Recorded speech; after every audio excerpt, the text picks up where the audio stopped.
Je m'appelle William, j'ai 33 ans. Et la veille de Noël, après avoir passé 72 heures d'affilée à décorer le manoir de mes parents, à cuisiner leurs rôtis et à polir leur argenterie, ma mère m'a regardé dans les yeux et m'a dit que je n'avais pas de place à table. Mais avant de vous raconter l'enveloppe qui a tout changé, et le silence assez fort pour briser le verre, je veux savoir d'où vous écoutez. Faites-le moi savoir dans les commentaires. Cela m'aide à me sentir un peu moins seul. Maintenant, laissez-moi vous ramener à cette nuit-là. L'air dans la salle à manger était lourd. Vous connaissez cette odeur? De la sauce riche et épaisse, du parfum cher, et cette odeur de pain qui ne vient que d'un vrai sapin de 3 mètres. C'était l'odeur de l'argent. Mes parents, Richard et Lydia Foster, aimaient cette odeur plus que tout. Je venais de rentrer de la cuisine. Mes mains étaient rouges et à vif. J'avais frotté des casseroles parce que la femme de ménage avait eu une urgence. Ou du moins c'est ce que maman a dit. J'ai découvert plus tard qu'elle avait simplement donné congé au personnel pour que je doive faire le travail. C'était la dynamique. J'étais le fils, mais j'étais aussi laide. J'ai essuyé mes mains sur mon jean. Un jean un peu usé aux genoux parce que je passais mes journées à travailler dans l'aménagement paysager. Et j'ai regardé la table. Elle était magnifique. Je ne me vante pas. Je suis architecte de formation, plus précisément architecte paysagiste. Bien que ma famille n'ait jamais assez prêté attention pour connaître la différence entre ça et un jardinier. Je comprends le flux, la lumière et l'espace. J'avais mis la table avec leur porcelaine fine vintage. Les assiettes bordées d'or qu'ils n'utilisaient que quand ils voulaient impressionner quelqu'un. Il y avait 25 personnes assises. Mes tantes, oncles, cousins, des gens avec qui j'avais grandi, des gens qui m'avaient vu être traité comme un citoyen de seconde zone pendant 3 décennies, et qui n'avaient jamais dit un mot. Et là, juste au centre, se trouvait mon frère Victor, le petit prince. Victor avait 30 ans. Il portait un costume qui coûtait probablement plus cher que mon camion. Il était appuyé en arrière sur sa chaise, faisant tourner le porte-clés de sa toute nouvelle Porsche 911 autour de son doigt. C'était un cadeau de papa pour avoir apporté de nouvelles affaires à l'entreprise familiale. Peu importe que l'entreprise soit en difficulté et que Victor passe plus de temps au country club qu'au bureau. À côté de lui se trouvait Bella, sa fiancée. Elle était belle, mais elle avait aussi l'air mal à l'aise. Elle n'arrêtait pas de regarder l'espace vide où je m'asseyais habituellement. C'était ça le problème. Il n'y avait pas d'espace vide. J'ai fait le tour de la table. J'ai vérifié près de la tête, près de papa. Rien. J'ai vérifié près du pied, près de la porte de la cuisine où il me mettait habituellement. Rien. Mon cœur a commencé à battre contre mes côtes. Ce n'était pas de la panique. C'était une réalisation froide et lourde. « Maman ?» ai-je demandé. Ma voix était calme, mais elle a traversé le murmure des conversations. Lydia Foster n'a même pas levé les yeux de sa salade. Elle picorait une noix avec sa fourchette, l'air ennuyé. « Qu'est-ce que c'est, William ?» Nous essayons de manger. « Où suis-je assis ?» La pièce est devenue silencieuse. Les fourchettes ont cessé de cliqueter contre les assiettes. Tante Margaret, la sœur de ma mère, a baissé les yeux vers ses genoux. Ma cousine Meredith a pris une longue gorgée de vin. Ils savaient tous. Ils le voyaient tous venir. Maman a finalement levé les yeux. Ses yeux étaient d'un bleu glacial, magnifique et complètement dénué de chaleur. Elle a tapoté le coin de sa bouche avec une serviette en lin. « Il n'y a pas de chaise pour toi, William » a-t-elle dit. Son ton était désinvolte, comme si elle me disait qu'il n'avait plus de lait. « J'ai mis 26 places ce matin » ai-je dit. J'ai mis ma carte de nom juste là. J'ai pointé un endroit à côté de tante Patricia. « Et je l'ai enlevé » a dit maman. Elle a fait un vague geste vers les portes battantes de la cuisine. « C'est un dîner formel, William. Nous avons des invités importants. Monsieur Thomas est ici. Nous ne pouvons pas te laisser assis ici en tenue de travail. » J'ai baissé les yeux sur ma chemise propre. Je peux aller me changer. J'ai un costume à l'étage. Ce n'est pas une question de vêtements, a ajouté papa. Il ne m'a pas regardé non plus. Il coupait dans sa côte de bœuf comme si c'était la seule chose qui comptait au monde. Richard Foster détestait la confrontation presque autant qu'il semblait me détester. Écoute juste ta mère. Maman a soupiré. Un son dramatique qui signalait qu'elle perdait patience. Écoute, William, ce dîner est pour les gens qui contribuent à cette famille. Les gens qui ont fait quelque chose d'eux-mêmes. Victor est directeur. Bradley est vice-président. Toi eh bien, tu joues dans la terre. Elle a pris une gorgée de son champagne et a prononcé la phrase qui me entrait pendant environ 5 minutes avant que je ne l'utilise pour la détruire. Il n'y a pas de place pour les gens inutiles à cette table, a-t-elle dit. Prends une assiette et mange dans la cuisine ou le garage. Ne fais pas de scène. Victor a ricané. Oui, Will. Ne t'inquiète pas. Le steak est tout aussi bon sur une assiette en carton. Il a fait un clin d'œil à Bella, s'attendant à ce qu'elle rie. Elle n'a pas ri. Elle avait l'air malade. Je suis resté là un instant. L'ancien William, le William d'il y a 10 ans, ou même 10 mois, aurait reculé. J'aurais senti la chaleur monter à mes joues, la honte me brûler la gorge. Je me serais excusé d'exister. Je serais allé à la cuisine, aurais mangé les restes et lavé leurs plats plus tard, espérant que si je travaillais assez dur, il finirait peut-être par m'aimer. Mais ce William est mort il y a 6 mois, en même temps que ma grand-mère. J'ai regardé mon père. C'était un homme grand, aux épaules larges, avec des cheveux argentés qui lui donnaient l'air distingué. Il était le pilier de la communauté et il était lâche. Il laissait sa femme humilier son premier-né devant 25 témoins, et il ne pouvait même pas lever les yeux de sa viande. Un étrange calme m'a envahi. C'était comme le silence dans l'œil d'un ouragan. J'ai souri. Ce n'était pas un joli sourire. C'était le genre de sourire qui fait dresser les poils sur la nuque. J'ai vu tante Margaret bouger sur sa chaise. Elle l'a vu. Elle savait que quelque chose n'allait pas. Tu as raison, maman, ai-je dit doucement. Maman a cligné des yeux, surprise que je ne discute pas. Bien. Contente que tu comprennes. Je comprends. Je comprends enfin tout.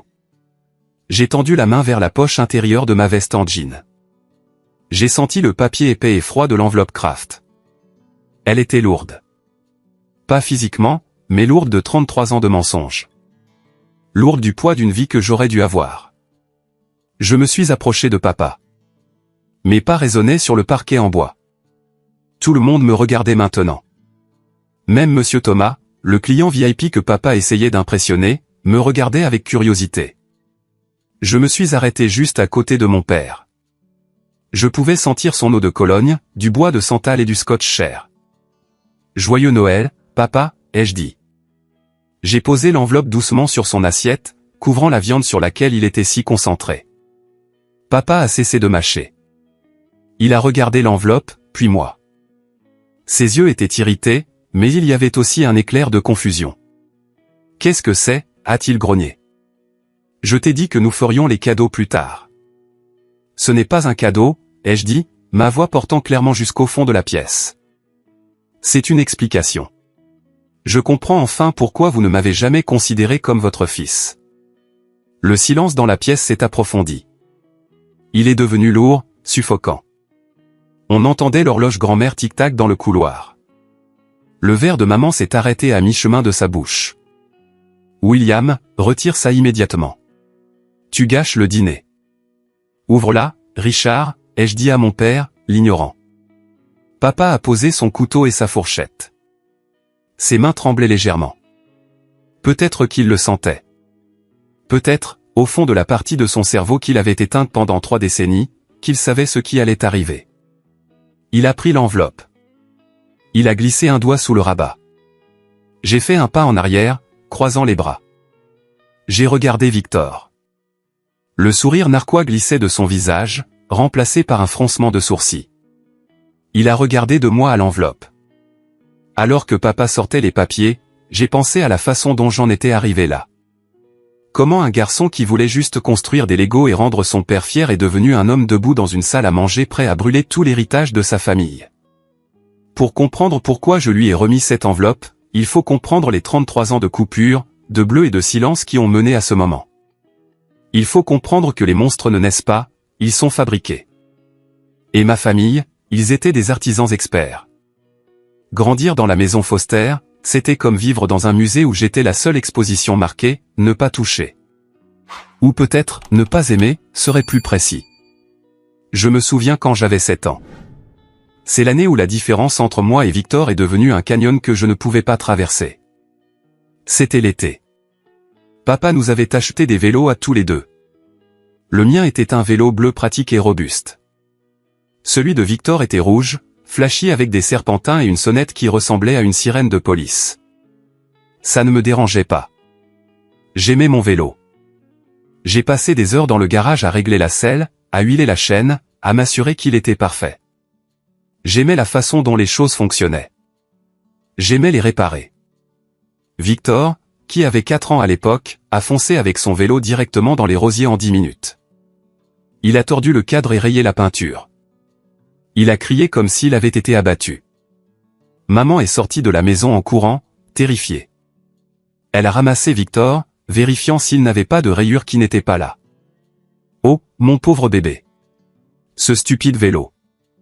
Puis elle s'est tournée vers moi. J'étais debout à 3 mètres de distance, tenant une clé à molette. « William, pourquoi ne l'as-tu pas arrêté ?» a-t-elle crié. Je réparais mon « tu es le frère aîné. Tu es censé le surveiller. Tu es inutile. » Ce mot « inutile ». C'était son arme préférée. Papa est rentré à la maison ce soir-là. Il a regardé le vélo tordu de Victor et le mien, immaculé. Il ne m'a pas félicité d'avoir pris soin de mes affaires. Il a soupiré. « Donne ton vélo à Victor », a-t-il dit. « Mais papa », ai-je protesté, ma poitrine se serrant. « C'est le mien. Je l'ai réparé. » Victor est contrarié. « William, ne sois pas égoïste. Tu peux rouler sur celui qui est cassé. Tu aimes réparer les choses, n'est-ce pas? Répare-le. » Alors, j'ai regardé Victor rouler sur mon vélo bleu, riant, pendant que je passais la semaine suivante à essayer de redresser un cadre en acier avec un marteau trop lourd pour mes mains. J'ai appris une leçon ce jour-là. Dans cette maison, Victor reçoit le prix et moi le travail. En vieillissant, ça a empiré. J'avais des appartous. Maman disait que j'étais un ringard et que je devais avoir une vie sociale. Victor a raté ses maths. Maman a embauché un tuteur privé et lui a promis un voyage à Disney World s'il obtenait un C-. J'ai intégré l'équipe universitaire d'athlétisme. Papa a manqué toutes les compétitions parce qu'il était occupé au bureau. Victor a eu le rôle principal dans la pièce de théâtre de l'école. Il avait 3 répliques en tant qu'arbre. Et toute la famille élargie est venue avec des bouquets de fleurs. Je suis devenu invisible. J'ai arrêté d'essayer de leur montrer mes bulletins scolaires. J'ai arrêté de les inviter à mes événements. Je me suis retiré dans la seule chose qui avait du sens pour moi, le design. Je m'asseyais dans le jardin pendant des heures à dessiner. Je dessinais des plans de cabanes dans les arbres, de fontaines, de jardins où les murs étaient assez hauts pour empêcher tout ce qui était mauvais d'entrer. La seule personne qui me voyait était grand-mère Eleanor. C'était la mère de papa, mais elle détestait Lydia. Je ne savais pas pourquoi à l'époque. Je savais juste que quand elle venait nous rendre visite, l'air dans la maison changeait. Maman devenait nerveuse. Papa devenait silencieux. Grand-mère me trouvait caché dans l'abri de jardin ou la bibliothèque. Elle sentait la lavande et le vieux papier. Elle me pressait un bonbon dur dans la main, toujours du caramel au beurre, et me serrait dans une étreinte qui ressemblait à la sécurité. « Tu as des mains de bâtisseur, William », m'a-t-elle dit un jour, traçant les callosités sur mes paumes. Tout comme un véritable artiste, elle a hésité. Puis elle a regardé mon visage, cherchant quelque chose. « Tu lui ressembles tellement », a-t-elle murmuré. « Comme papa », ai-je demandé. Elle a ri d'un son sec et amer. « Non mon enfant, comme quelqu'un qui a une âme. » Je ne comprenais pas ce qu'elle voulait dire. Je savais juste qu'elle m'aimait. Et cela faisait que maman me haïssait encore plus. Le point de rupture, le premier du mois, est survenu l'année dernière. Maman est tombée malade. C'était une mauvaise grippe qui s'est transformée en pneumonie. Elle est restée alitée pendant 3 semaines. Victor était introuvable. Il était à Miami avec ses amis, faisant la fête avec la carte de crédit de papa. Papa était inutile en cas de crise. Il s'est contenté d'engager des infirmières et de se cacher dans son bureau. Alors je me suis occupé d'elle. J'avais 32 ans. Un homme adulte avec ma propre petite entreprise d'aménagement paysager, mais je suis rentré chez eux pendant 3 semaines. Je lui ai apporté de la soupe. J'ai changé ses draps. Je lui ai lu des histoires quand elle était trop faible pour tenir un livre. Une nuit, la fièvre a cessé. Elle a ouvert les yeux. J'étais assis sur la chaise à côté de son lit, épuisé, tenant un gant de toilette. Elle m'a regardé droit dans les yeux. Ses yeux se sont adoucis une seconde. Juste une seconde, j'ai pensé. C'est ça. Elle me voit. Victor, a-t-elle râlé. Mon cœur s'est brisé. Non, maman. C'est William. La douceur a disparu. Ses lèvres se sont retroussées de dégoût. Où est Victor? Je veux mon fils. Victor est à Miami. Maman, je suis là depuis 3 semaines. Appelle-le, a-t-elle exigé, tournant la tête de mon côté. Je ne veux pas de toi. Tu me mets mal à l'aise. Tu rôdes toujours. J'ai quitté la pièce. J'ai roulé jusqu'à un parking au bout de la rue et j'ai pleuré pendant 1 heure. C'était la dernière fois que j'essayais de gagner son amour. Puis, il y a 6 mois, grand-mère Eleanor est décédée. Les funérailles étaient un spectacle. Maman portait une robe noire qui coûtait plus cher qu'une concession funéraire et a versé de fausses larmes pour la femme qu'elle ne supportait pas. Papa avait l'air soulagé. Victor vérifiait son téléphone pendant l'éloge funèbre. Je me tenais à l'arrière, ayant l'impression que le sol s'était ouvert et avait englouti la seule lumière de mon monde. Après le service, David Whitmore, l'avocat de grand-mère, m'a pris à part. David était un homme de la vieille école, vif comme l'attaque et fidèle comme un chien. William, a-t-il dit, sa voix basse. Venez à mon bureau demain, seul. Ne dites rien à vos parents. C'est à propos du testament, ai-je demandé. Je savais que grand-mère avait de l'argent, mais je supposais que tout irait à papa. C'est à propos de l'héritage, a dit David. Eleanor a laissé des instructions spécifiques, et elle vous a laissé quelque chose qu'elle a gardé caché pendant 33 ans. Le lendemain, j'étais assis dans le bureau boisé d'acajou de David. Il a posé une boîte en bois sur le bureau. Elle était vieille, abîmée, et sentait la lavande. Votre grand-mère voulait que vous ayez ceci après son départ, a dit David. Elle a dit que vous en auriez besoin pour vous libérer. Libre de quoi? David m'a regardé avec pitié. Du mensonge, mon fils. Du mensonge. Il a poussé la boîte vers moi. Mes mains tremblaient en atteignant le loquet. Je ne le savais pas alors, mais à l'intérieur de cette boîte se trouvait une bombe. Une bombe qui allait faire exploser la table de la salle à manger, la Porsche, le manoir et la fausse vie parfaite de la famille Foster. J'ai ouvert le couvercle. À l'intérieur de la boîte en bois, il n'y avait pas d'argent, pas de bijoux, juste du papier. Il y avait une pile de lettres attachées avec un ruban bleu, un journal relié en cuir, et tout au fond, un document jaune qui semblait officiel. J'ai pris le document en premier. Il provenait d'un laboratoire appelé Genitech, daté d'août 1990. C'était 6 mois avant ma naissance. J'ai lu les lignes, mais mon cerveau a refusé de les traiter au début. Sujet A, Richard Allen Foster. Sujet B, fœtus, dépistage prénatal par amniosynthèse. Probabilité de paternité, 0%. J'ai fixé le 0. Ce n'était pas une erreur. C'était un 0. Richard Foster n'était pas mon père. J'ai senti la pièce tourner. J'ai attrapé le bord du bureau pour me stabiliser. Toutes ces années de négligence, la froideur, la façon dont il me regardait comme si j'étais un étranger qui avait envahi sa maison. Tout avait un sens. Mais pourquoi? Pourquoi est-il resté? Pourquoi m'a-t-il élevé? Continuez à lire, a dit David doucement. J'ai détaché le ruban des lettres. Elles étaient adressées à Lydia. L'écriture était artistique, ample, chaotique. La signature au bas de la première lettre disait « Daniel, ma très chère Lydia, je me fiche de l'argent. Je me fiche de ce que dit ta mère. Nous pouvons y arriver. Je suis un artiste, oui, mais je peux nous construire une vie. S'il te plaît, N'épouse pas Richard juste parce que c'est sûr. Le bébé, notre bébé mérite l'amour, pas un compte en banque. J'en ai pris une autre. Lydia, pourquoi ne me réponds-tu pas? Je sais que tu es enceinte. Est-ce le mien?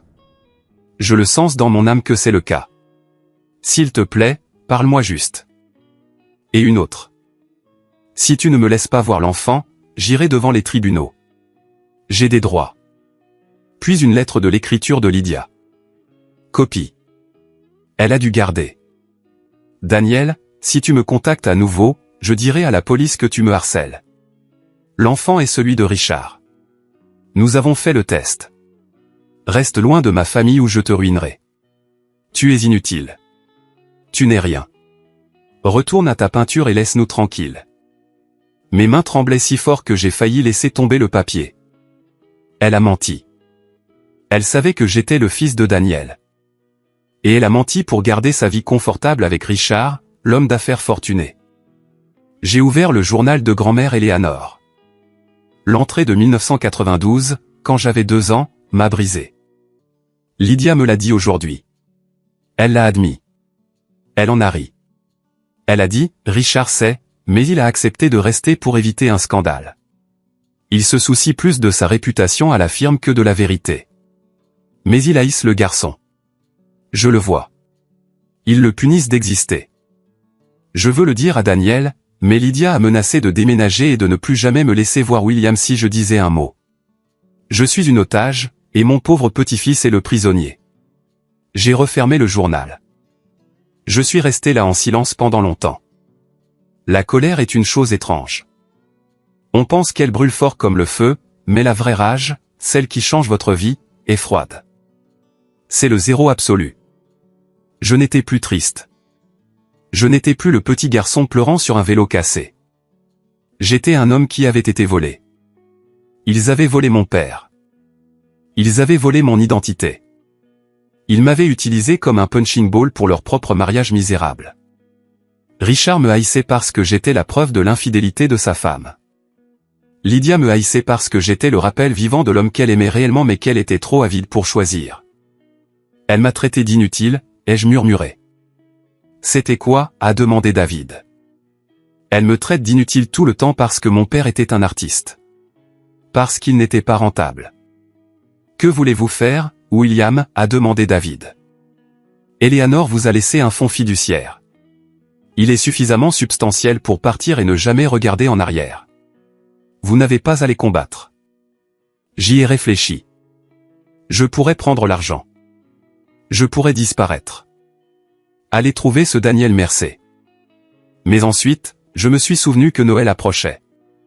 Je me suis souvenu du message que j'avais reçu de maman ce matin-là. Assure-toi de venir tôt pour décorer la semaine prochaine et porte quelque chose de décent. Ne nous fais pas honte. Il voulait m'utiliser une dernière fois. Il voulait soutirer un peu plus de travail au fil inutile avant de le jeter. Non, ai-je dit. J'ai regardé David dans les yeux. Je ne veux pas juste partir. Je veux qu'ils le sentent. Je veux brûler leur maison. Métaphoriquement parlant, a souri David. Un sourire de requin. Eh bien, Éléanore espérait que vous diriez cela. Elle nous a laissé des munitions.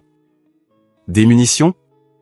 Nous avons l'enregistrement original, a dit David. Votre grand-mère était une femme intelligente. Elle a enregistré ses conversations avec Lydia. Et nous avons les coordonnées de Daniel Mercé. Il est en Oregon. Il vous cherche depuis 30 ans. William, il a un dossier de chaque lettre rejetée qu'il a envoyée. Des larmes ont de nouveau piqué mes yeux, mais je les ai retenues. Il me voulait. Il n'a jamais cessé de vous vouloir. C'était le carburant dont j'avais besoin. J'ai passé les 6 mois suivants à planifier. J'ai engagé une détective privée, Janet, pour tout vérifier. Nous avons obtenu de nouveaux échantillons d'ADN. J'ai subtilisé un cheveu du rasoir de papa lors d'une visite. Les résultats l'ont confirmé. 0% de correspondance. J'ai découvert Daniel. C'était un architecte à succès, pas un milliardaire, mais respecté. Il concevait des bibliothèques, des centres communautaires, des lieux pour les gens. Il n'était pas le raté que maman prétendait qu'il était, mais la vraie surprise, j'ai découvert l'entreprise familiale. La société de Richard perdait de l'argent. Victor, le directeur, avait fait 3 mauvais investissements de suite. Ils étaient désespérés. Ils essayaient de décrocher un contrat avec une mystérieuse firme de conception paysagère primée appelée LW Design pour revitaliser leur plus grand projet immobilier. Ils ne savaient pas que LW signifiait Liam William. Moi. J'avais construit mon entreprise en secret sous un pseudonyme. J'étais l'étoile montante qu'ils étaient désespérés d'embaucher alors qu'ils me traitaient comme l'aide domestique à la maison. L'ironie était délicieuse. Alors, j'ai attendu. J'ai laissé maman me donner des ordres. J'ai laissé papa m'ignorer. J'ai laissé Victor se vanter de sa voiture. J'ai laissé la pression monter et monter comme une chaudière avec une valve bloquée. J'ai décidé que la veille de Noël serait la date, la plus grande fête de l'année. Tous les parents, toutes les personnes qui comptaient pour eux. J'allais leur offrir un spectacle qu'ils n'oublieraient jamais. La semaine précédant Noël, je suis passé en mode performance complète. Je me présentais à la maison à 6 heures tous les jours. Je transportais des cartons. J'accrochais des lumières. Je montais sur des échelles. Déplace ça à gauche, William. Maman commandait depuis son canapé, sirotant son thé. Non, ça a l'air ringard. Refais-le. Bien sûr, maman, disais-je, ma voix calme, tout ce que tu veux. Je construisais le décor de leur exécution. Pendant que j'accrochais des guirlandes, mon téléphone a vibré dans ma poche. C'était un email de la secrétaire de Victor. Objet, demande de réunion urgente avec LW Design. Cher Monsieur W, nous sommes de grands fans de votre travail sur le projet Unity Garden. Notre directeur, Victor Foster, aimerait discuter d'un partenariat. J'ai failli éclater de rire au sommet de l'échelle. Victor me suppliait de le rencontrer alors qu'il se tenait actuellement sous moi en criant « Eh, fais attention à la peinture. Ne raie pas le mur avec cette échelle. Espèce d'idiot maladroit. » Pardon, Victor, ai-je appelé. J'essaie juste de faire en sorte que ce soit parfait pour toi. Oui, eh bien, et c'est plus fort. Les parents de Bella arrivent. Je ne veux pas que cet endroit ressemble à une décharge. Je l'ai regardé. Il avait l'air mou. Une confiance non méritée est une chose fragile. Il n'avait aucune idée que l'idiot maladroit tenait le destin de sa carrière dans sa poche. 2 jours avant la fête, j'ai joué ma carte maîtresse. Tante Margaret. Margaret était le maillon faible. C'était la jeune sœur de maman, et elle avait toujours été terrifiée par Lydia, mais elle avait une conscience. Je le voyais à la façon dont elle ne pouvait pas me regarder dans les yeux lors des réunions de famille. Je l'ai acculée dans la cuisine pendant qu'elle déposait des tartes. Tante Margaret, ai-je dit, en fermant la porte. Oh, William, tu m'as surprise. Elle avait l'air nerveuse. Je suis au courant pour Daniel, ai-je dit. Elle a laissé tomber son sac à main. Son visage est devenu gris. Je ne sais pas de quoi tu parles. J'ai sorti une photocopie de la page de journal intime. Grand-mère a tout écrit, Margaret. Elle a écrit que tu savais. Elle a écrit que tu voulais me le dire, mais maman t'a menacé. Margaret a commencé à pleurer. Des sanglots silencieux, tremblants. Elle a dit qu'elle parlerait à mon mari de mon passé. De l'avortement que j'ai eu à l'université. C'est un monstre. William, tu ne sais pas de quoi elle est capable. Je sais, ai-je dit doucement. Elle a volé mon père. Elle a volé ma vie. J'ai pris ses mains. Elles étaient glaciales. Je vais y mettre fin demain soir. Je lui ai dit. Je vais dire la vérité. J'ai le test ADN. J'ai les lettres, mais j'ai besoin que tu sois courageuse. Le moment venu, j'ai besoin que tu arrêtes de la protéger. Peux-tu faire ça? Margaret m'a regardé. Elle a regardé la copie de l'écriture de sa mère. Elle a pris une profonde inspiration. Elle nous a suffisamment tyrannisés, a murmuré Margaret. Je le ferai pour Eleanor et pour toi. J'avais mon témoin. La veille de Noël arriva. J'ai passé la matinée à cuisiner. L'odeur du dinde rôti et de la farce à la sauge emplissait la maison. Ça sentait le festif jusqu'à la nausée. Je suis monté à l'étage pour me doucher et me changer. J'ai mis mon meilleur costume, un costume gris anthracite sur mesure que j'avais acheté avec mon propre argent grâce à mes prix de design secret. Il me seyait parfaitement. Je me suis regardé dans le miroir. Je ne voyais pas le fil non désiré. Je voyais un homme qui avait survécu. Quand je suis descendu, les invités arrivaient. Papa était à la porte, serrant des mains, jouant le rôle du patriarche bienveillant. Maman glissait dans une robe de velours rouge, acceptant les compliments sur les décorations que j'avais accrochées. « Oh, Lydia, la maison est magique !» s'écria ma cousine Meredith. « Merci », maman rayonnait. C'était un travail d'amour. Elle a pris le crédit. Bien sûr. Je me tenais dans l'ombre du couloir. Victor est entré avec Bella. Il a jeté les clés de sa Porsche dans le bol en cristal près de la porte avec un grand fracas, s'assurant que tout le monde voit le logo. « Belle voiture, Vic », a dit l'oncle Bob. « Oui, elle se conduit comme un rêve », s'est vanté Victor. De 0 à 100 en 3 secondes, vous savez, les avantages du travail. Il m'a vu là. Il m'a regardé de haut en bas, ricanant devant mon costume. « Ouah, regarde le jardinier se faire beau. » Il a ri. « Tu l'as loué, Will ? J'espère que tu n'as pas mis de terre dessus. »« C'est le mien, Victor, ai-je dit. »« Bien sûr. »« Et, apporte-moi un scotch, veux-tu ? Puisque tu es là à ne rien faire. » Il m'a dépassé en me bousculant l'épaule.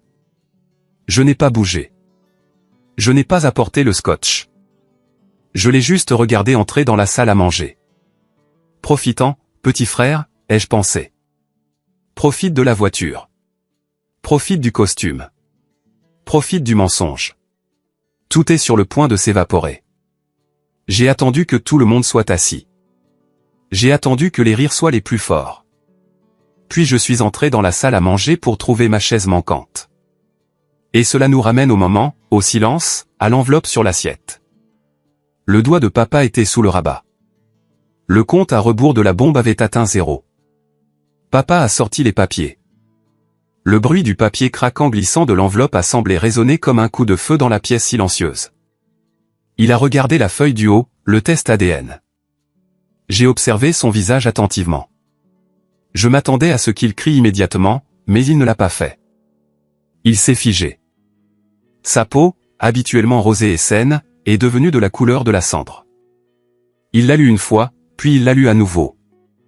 Puis il a regardé le deuxième élément de la pile. La photo de maman et Daniel prise sur une plage en 1990. Ils s'embrassaient. C'était passionné, réel, le genre de passion que je n'avais jamais vu entre mes parents de toute ma vie. Richard Foster a laissé échapper un son que je n'avais jamais entendu auparavant. C'était un grognement bas et étouffé. « Richard » a demandé maman, sa voix tremblant légèrement. « C'est quoi cette ordure ? Pourquoi tu la fixes ?» Papa a lentement levé la tête. Ses yeux étaient injectés de sang. Il a regardé maman avec une haine pure et non dissimulée. « Tu as dit que c'était une rumeur » a-t-il murmuré. Sa voix tremblait. « Il y a 33 ans, tu as juré sur la tombe de ta mère que ce n'était qu'une rumeur. » De quoi parles-tu ? Maman s'est levée, ses bracelets cliquetants. Elle a tendu la main vers les papiers. Donne-moi ça. Papa a claqué sa main sur la table. Bam. L'argenterie a sauté. Le vin a éclaboussé le verre de ma cousine Meredith. Tout le monde a sursauté. Ne touche pas à ça, a hurlé papa. Il a brandi le test ADN. 0%. 0. Il n'est pas le mien, Lydia. Il ne l'a jamais été. La pièce a éclaté. Halètement. Chuchotement. Tante Patricia a couvert sa bouche. Il ment. Maman a crié, pointant un doigt manucuré vers moi. William l'a falsifié. Il a toujours été jaloux de Victor. Il essaie de détruire cette famille parce que c'est un raté. Elle a regardé autour de la pièce, désespérée. Vous ne voyez pas ? Il est malade. Il est mentalement instable. Je n'ai pas dit un mot. J'ai juste tendu la main dans ma poche et j'ai sorti une petite télécommande. J'avais anticipé que vous diriez cela, maman, ai-je dit calmement. J'ai pointé la télécommande vers le mur derrière papa. J'avais installé un projecteur plus tôt, caché derrière un arrangement floral, ostensiblement pour montrer un diaporama de souvenirs de famille pendant le dessert. L'écran s'est déroulé. Le projecteur a ronronné, mais au lieu de jolies photos de bébé, une vidéo a commencé à jouer. C'était tante Margaret. Je l'avais enregistrée hier sur mon téléphone. Sur l'écran, le visage de Margaret était marqué de larmes. Lydia me l'a dit en 1990, a dit la vidéo de Margaret, sa voix résonnant dans la salle à manger. Elle riait de la façon dont elle avait trompé Richard. Elle a dit qu'elle avait besoin de son argent, mais elle voulait le bébé de Daniel. Elle a menacé de détruire ma vie si je le disais à qui que ce soit. Et elle a falsifié les lettres de Daniel. Il a essayé de trouver William. Il a envoyé de l'argent. Il a envoyé des cadeaux. Lydia les a tous brûlés. Dans la salle à manger, la vraie tante Margaret s'est levée. Elle tremblait, mais elle a regardé sa sœur. C'est vrai, a dit Margaret, sa voix se brisant. Je ne peux plus garder tes secrets, Lydia. Eleanor t'a détesté pour ça. Et je me déteste de t'avoir aidé. Maman ressemblait à un animal piégé. Elle a regardé Margaret, puis papa. Margaret est jalouse. Maman a hurlé. Elle a toujours voulu ce que j'ai. Qu'avez-vous d'autre, maman, ai-je demandé. Voulez-vous entendre l'audio de grand-mère? J'ai appuyé sur un autre bouton. La voix grinçante et incomparable de grand-mère Eleanor a rempli la pièce. C'était l'enregistrement que David m'avait donné. Lydia, tu ne peux pas éloigner le garçon de son père, a dit la voix de grand-mère.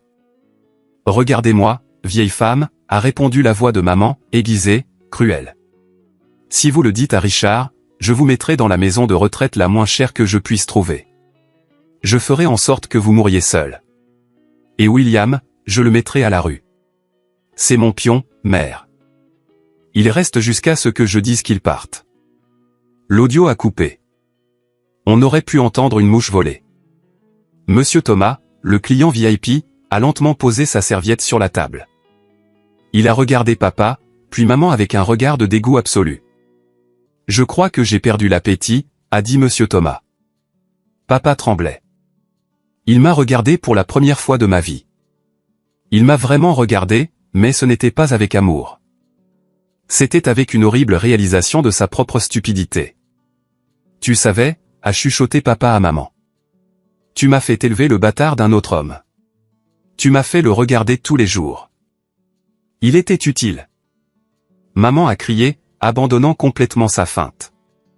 Son visage s'est tordu en quelque chose d'horrible. Nous avions besoin de quelqu'un pour faire le travail. Richard, qui a, selon toi, réparé le toit? Qui s'est occupé du jardin? Qui s'est occupé de moi quand j'étais malade? Pas ton précieux Victor. William était pratique. Pratique, ai-je répété. Je me suis rapproché de la table. Je me suis tenu juste entre papa et maman. Je ne suis pas inutile, ai-je dit, ma voix stable et forte. Je suis un architecte paysagiste avec des prix dont vous n'avez jamais entendu parler.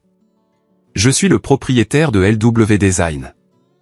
La tête de Victor s'est redressée d'un coup. Quoi? C'est ça, Vic, ai-je dit, regardant mon frère, l'entreprise que tu suppliais de rencontrer, celle dont tu as besoin pour sauver ton emploi. C'est moi. Je suis Liam W, la bouche de Victor est restée ouverte. Non, pas possible. Tu creuses des trous. Je conçois des héritages, ai-je corrigé. Et je viens de démanteler le tien. Je me suis tourné vers papa. Je pars, Richard. Je sors mon inutile personne de votre maison. Vous n'avez plus à vous soucier de me regarder. Mais souvenez-vous de ceci. J'étais le seul qui a vraiment essayé d'être un fils pour vous. Et vous l'avez jeté pour un mensonge. J'ai regardé maman. Elle respirait difficilement, sa poitrine haletant. Elle avait l'air vieille soudainement. Le maquillage ne pouvait plus cacher la laideur. Vous n'avez pas de place pour les gens inutiles, lui ai-je demandé. Eh bien, maman, en regardant autour de cette table. Je pense que je suis le seul ici qui a réellement une utilité. Je me suis tourné pour partir. Attends, a crié papa. Je me suis arrêté, mais je ne me suis pas retourné. Sors, a sifflé papa. Il ne me parlait pas. Il regardait maman. Sors de ma maison, Lydia. Je veux divorcer. Je veux que tu partes ce soir. Tu ne peux pas me virer. Maman a crié. Je possède la moitié de ça. Je la brûlerai avant que tu n'en aies le moindre soupçon. Papa a rugi. Il a attrapé la nappe, la coûteuse nappe de dentelle que j'avais repassée ce matin-là, et l'a tirée. Le cristal a volé en éclats. Les assiettes se sont écrasées au sol. Le rôti de bœuf a glissé sur le tapis. La sauce a éclaboussé la robe de velours de maman. C'était le chaos. C'était la destruction. C'était magnifique. Je me suis dirigé vers la porte. Victor a bondi. Tu as tout ruiné. Espèce de monstre. Il s'est jeté sur moi, mais avant qu'il ne puisse m'atteindre, Bella s'est levée. Elle a posé une main sur sa poitrine et l'a repoussé. Durement.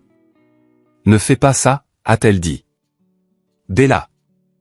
Victor avait l'air confus. Il vient de nous humilier. Il a dit la vérité, a dit Bella. Sa voix était froide. Elle a baissé les yeux sur sa main, sur l'énorme bague de fiançailles en diamant que Victor lui avait donnée. Payée avec la carte de crédit de l'entreprise, sans doute. Elle a retiré la bague de son doigt. Le bruit de la bague heurtant le parquet en bois était infime, mais il ressemblait au dernier clou dans le cercueil. Bella. La voix de Victor se brisa. Il ressemblait à un enfant. Chérie, qu'est-ce que tu fais? Je ne peux pas faire ça, Victor, a dit Bella. Elle a attrapé son sac à main. J'ai vu comment vous le traitiez pendant des années. J'ai vu comment votre famille le traitait. Je me suis dit que ce n'était que des dynamiques familiales, mais ça, c'est sociopathe. Elle m'a regardé. Ses yeux étaient humides. Je suis désolé, William. J'aurais dû dire quelque chose plus tôt. Ce n'est rien, Bella, ai-je dit, tu le dis maintenant. Je m'en vais, a-t-elle dit à Victor. Ne m'appelle pas et ne viens pas chez mes parents. Elle est sortie par la porte d'entrée, ses talons claquant sur le marbre. Victor est resté là, fixant la bague. Le petit prince avait perdu son or.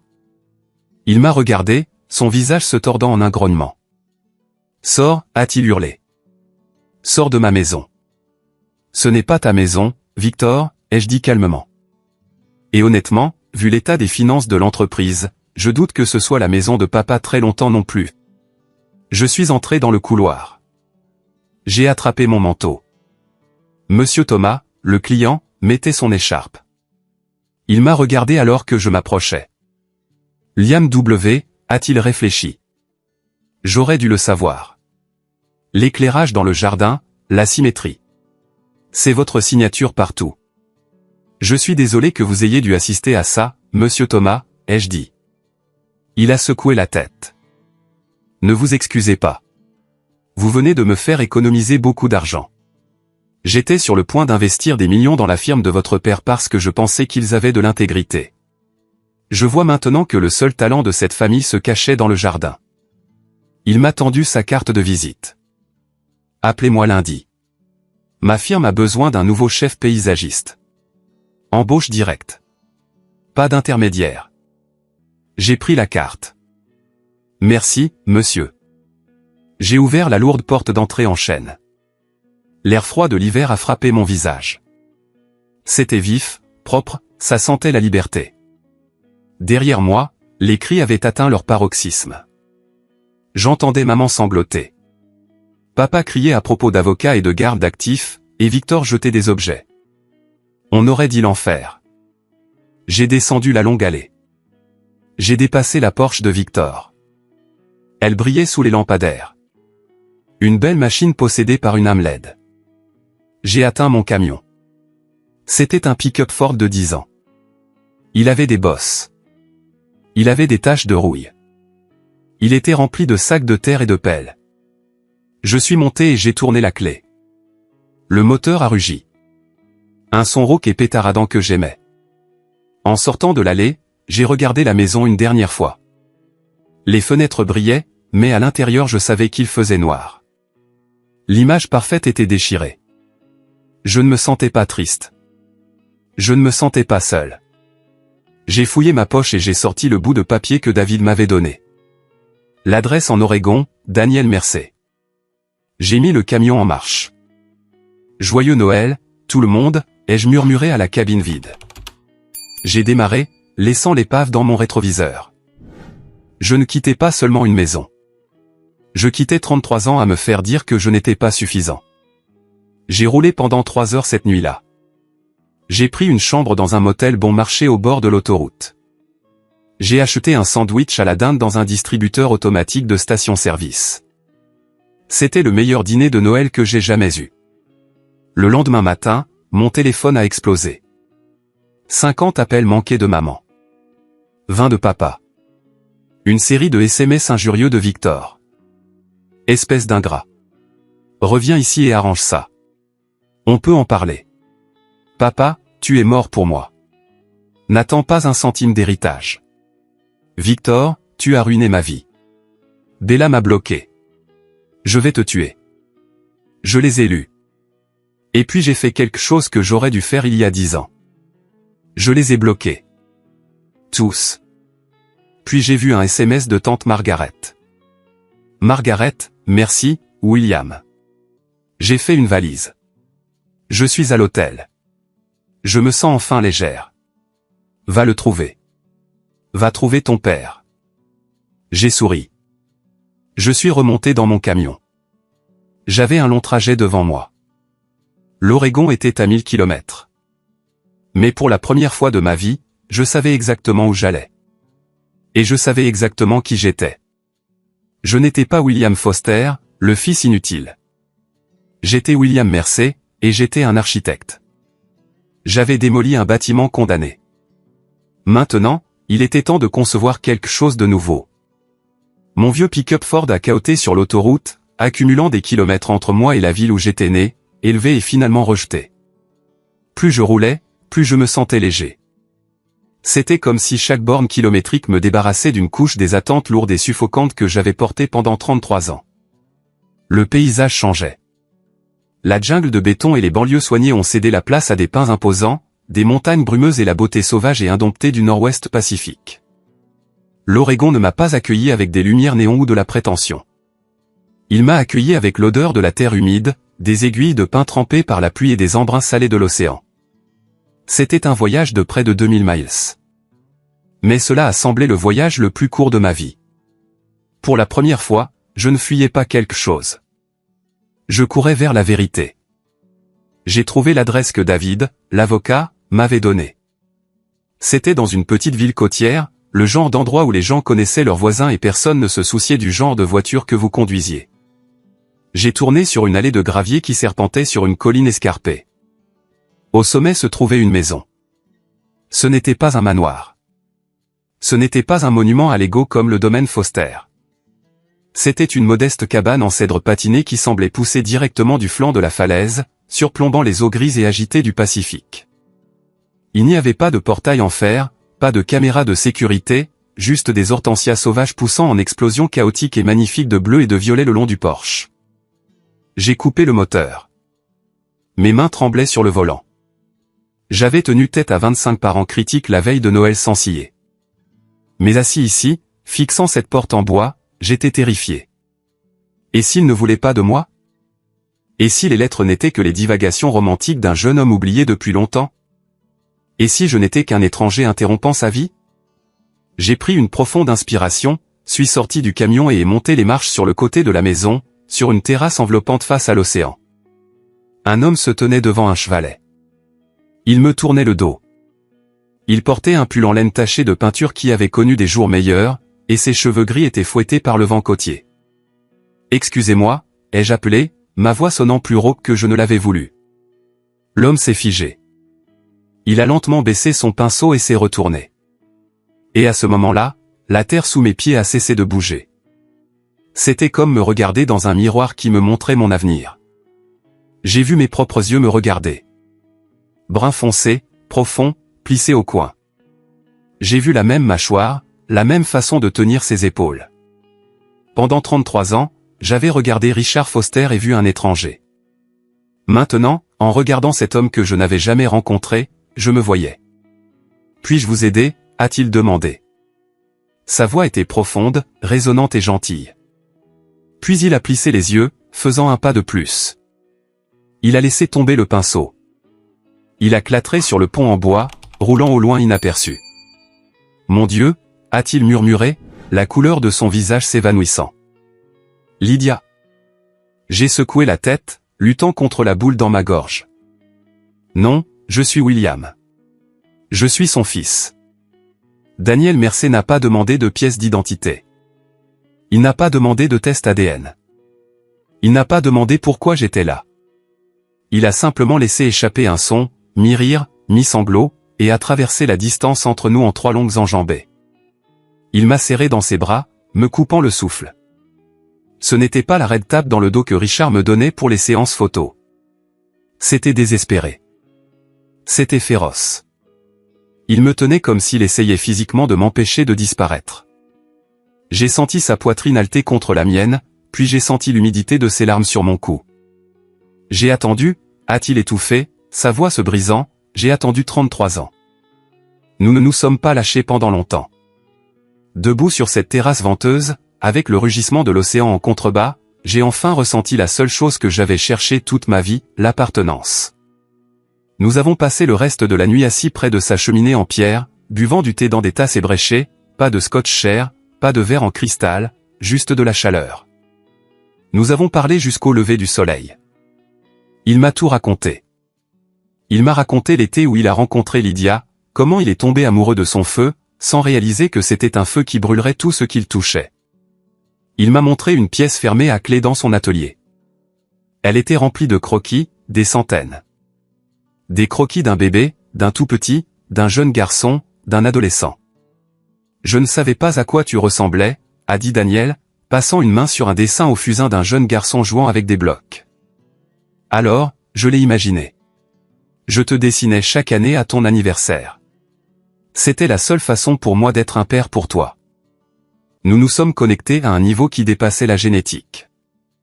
Daniel était aussi architecte, bien qu'il ait quitté le monde commercial il y a des années pour se concentrer sur des conceptions organiques durables. Quand je lui ai dit que j'étais Liam W, et que je lui ai montré des photos de mes projets sur mon téléphone, il a penché la tête en arrière et a ri. Un son fort et retentissant qui a rempli la petite cabane. La génétique est une chose amusante, n'est-ce pas, a-t-il dit en s'essuyant les yeux. Ils ont essayé de vous enterrer dans le béton, William. Ils ont essayé de faire de vous un jardinier, mais ils n'ont pas pu tuer l'artiste. C'est dans votre sang. Pendant que je me remettais en Oregon, l'Empire Foster, à l'est, s'écroulait plus vite que je n'aurais pu l'imaginer. Tante Margaret m'a appelé 2 semaines plus tard. Sa voix sonnait fatiguée, mais plus légère, libérée de la peur qui l'avait tourmentée pendant des décennies. Elle m'a donné des nouvelles de la terre brûlée que j'avais laissée derrière moi. Richard avait demandé le divorce le lendemain de Noël. Ce n'était pas à l'amiable. C'était une guerre.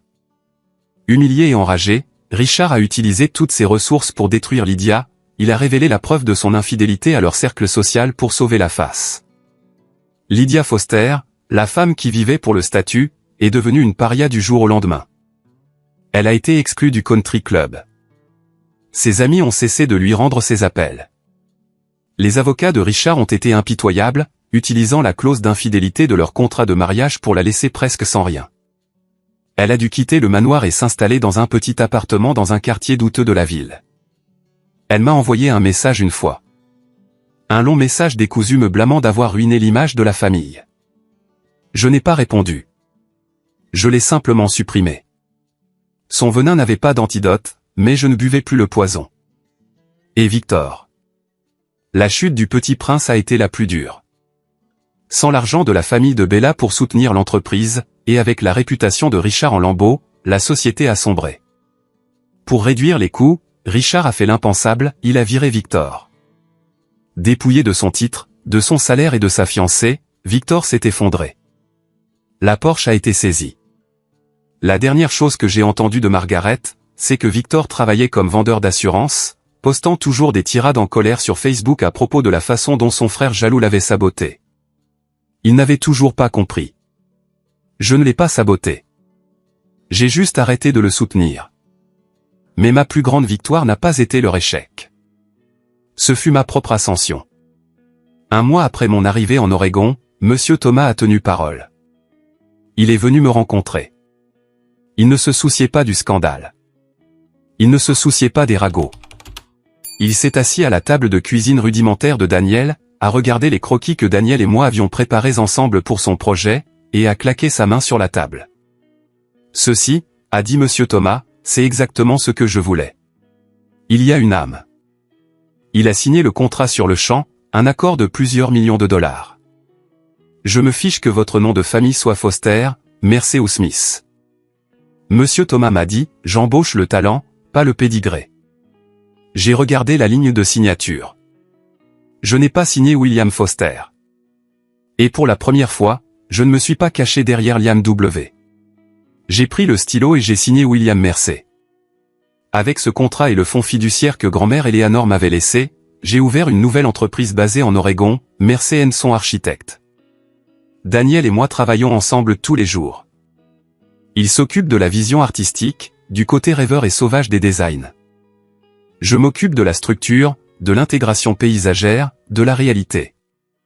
Nous formons une équipe parfaite. Un après-midi, nous réparions le toit de la cabane ensemble.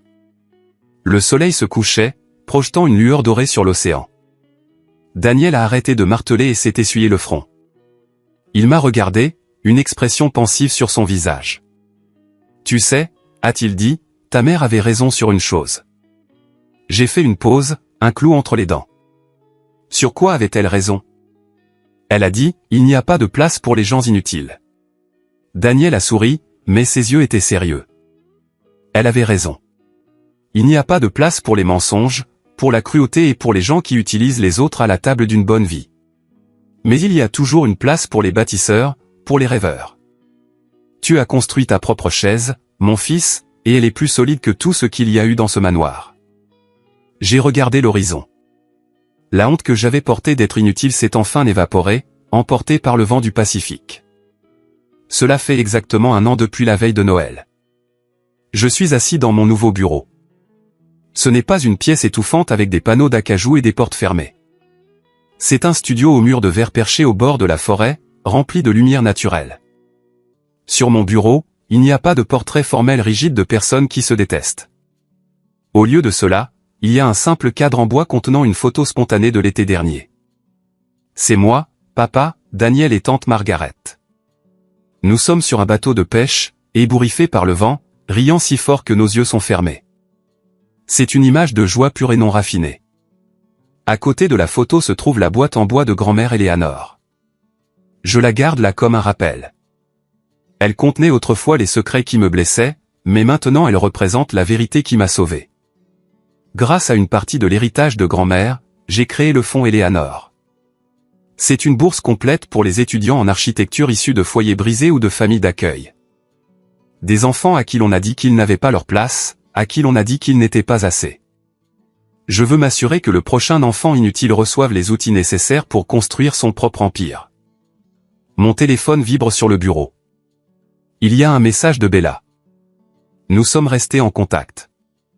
Étonnamment, elle a déménagé à New York peu après la rupture. Elle a ouvert sa propre boulangerie, quelque chose que Victor lui avait toujours dit être un joli passe-temps, mais pas une vraie carrière. Joyeux Noël, William.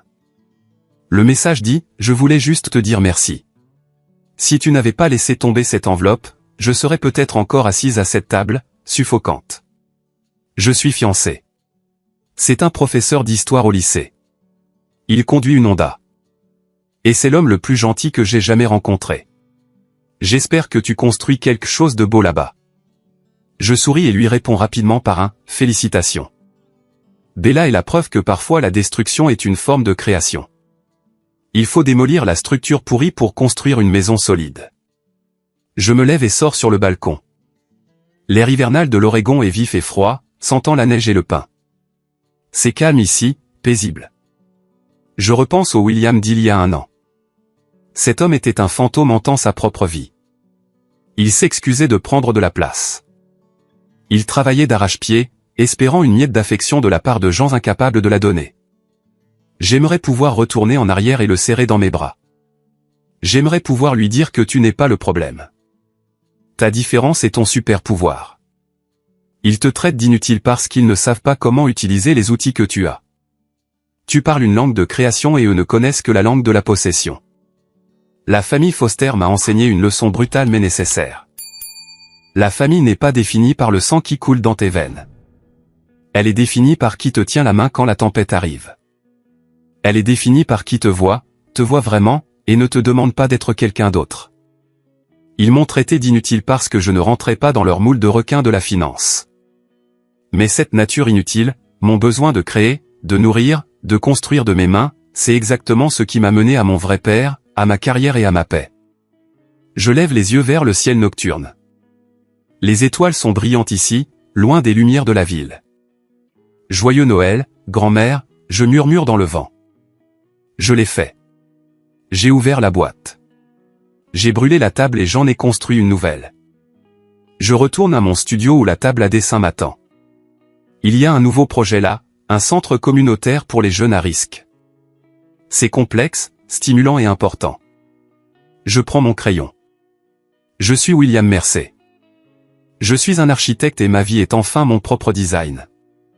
Mon histoire se termine ici, mais je sais que pour beaucoup d'entre vous qui regardez, la lutte est encore très réelle. La plus grande leçon que j'ai apprise après 33 ans passés à être le mouton noir est la suivante: votre valeur n'est pas déterminée par l'incapacité de votre famille à la voir. Nous grandissons en croyant que nos parents sont les juges ultimes de notre valeur. S'ils disent que nous sommes mauvais ou inutiles ou décevants, nous le croyons comme une vérité absolue. Mais les parents ne sont que des gens. Ils peuvent être imparfaits, brisés, narcissiques et avoir tort. Ne laissez pas leurs limites toxiques devenir votre réalité interne. Parfois, la chose la plus courageuse que vous puissiez faire est de partir. Partir de sa famille ne fait pas de vous un traître. Parfois, cela fait de vous un survivant. Vous avez le droit de virer les gens qui vous maltraitent, même si vous partagez un nom de famille. Vous avez le droit d'aller dans le monde et de trouver les gens qui parlent votre langue. À tous ceux qui m'écoutent et qui se sont déjà sentis invisibles à leur propre table de dîner, qui ont déjà eu l'impression de devoir cacher leur véritable identité pour maintenir la paix. Je vous vois. Si cette histoire a résonné en vous, si vous avez déjà dû vous reconstruire à partir des débris des attentes de quelqu'un d'autre, je veux avoir de vos nouvelles. Veuillez laisser un commentaire avec le mot « bien » ci-dessous si vous croyez que nous avons le pouvoir de définir notre propre valeur ou partager votre histoire. Faisons de la section des commentaires un endroit où les enfants invisibles peuvent enfin être vus. Votre histoire compte. Votre voix compte. Et croyez-moi, une place vous attend à une table quelque part où vous serez célébré, pas toléré. Merci d'avoir écouté. Continuez à construire.